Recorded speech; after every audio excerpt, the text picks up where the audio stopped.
Okay, students, good morning. We started the impulse and the reaction turbine. Okay, again, just revise the concept. Okay, go through that before starting the reaction turbine. In last lecture, I discussed the turbine. Okay, just you imagine when I told the turbine, okay, there is one shaft. Okay, the rotor is there.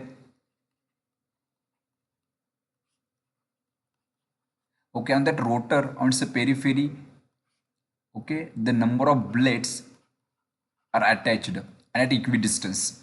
Okay, I told that when the steam passing from the boiler, okay, and before entering into the turbine, it passed through the nozzle. Okay, and in nozzle, how main purpose of the nozzle, there is a drop in a pressure and increasing its velocity. Now what is the exact change between impulse and reaction turbine? If we see the blade construction of the impulse turbine, okay, when I cut the blade, okay, I already told that if you take the cross sectional area between the two blades is a symmetrical. When the steam pass over that blade, okay, suppose when I cut the blade, I have observed that the cross sectional area is like that. When the steam is flowing over the blade, okay, when you strike on that blade, okay, we can get the one motion. Okay, when we are starting that velocity diagram, you can get again, we go to that detail, we get the blade motion when the blade is strike. Okay, so the blade is moves in that vertical direction or upward or downward direction. So we can get the couple. When you get the addition of that couple, we get the resultant, that is the rotary motion. So in impulse, the cross section area between two blade is the same. So always remember that when there is no varying cross section, when there is no varying cross section, okay, there is no drop in a pressure. But when the steam is flowing over the moving blade, there is a drop in its kinetic energy. Okay, so in impulse turbine, it consists of the set of moving blade, okay, which is followed by set of nozzle.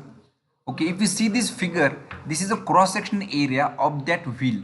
Okay, when I see this from the front view, okay, when they cut this is look like that, and which is followed by set of, which is followed by the set of nozzle. So in case of moving impulse turbine, so let's start with this PV diagram. Okay, when the steam come from the boiler at high pressure, we always know that the boilers always run at high pressure and the steam generator is always superheated. When it passes through the nozzle, there is a drop in a pressure. If you see here, there is a drop in a pressure and it is increasing its velocity. When that high kinetic steam is flowing over that moving blade or impinging on the moving blade, there is a drop in its kinetic energy, and the resultant that we can get the rotary motion. But is very important case of the impulse turbine, the pressure remains constant, because I again repeat that the cross sectional area between two moving blade is same, so pressure remains constant. So in case of impulse turbine, I'm going to summarize again. The whole pressure drop takes place in nozzle only. See here is very important factor about the impulse turbine. So whole pressure drop is takes place in nozzle only. So tremendous high kinetic energy is produced in a nozzle. Okay, in the coming lecture, we're going to discuss the compounding, so that while starting the compounding, you can understood again. So whole pressure drop is takes place in the nozzle only. So high kinetic energy is produced. Okay, so the speed of the turbine or the RPM, shaft RPM is very high.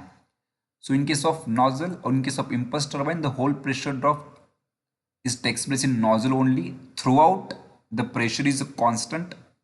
So this is the impulse turbine.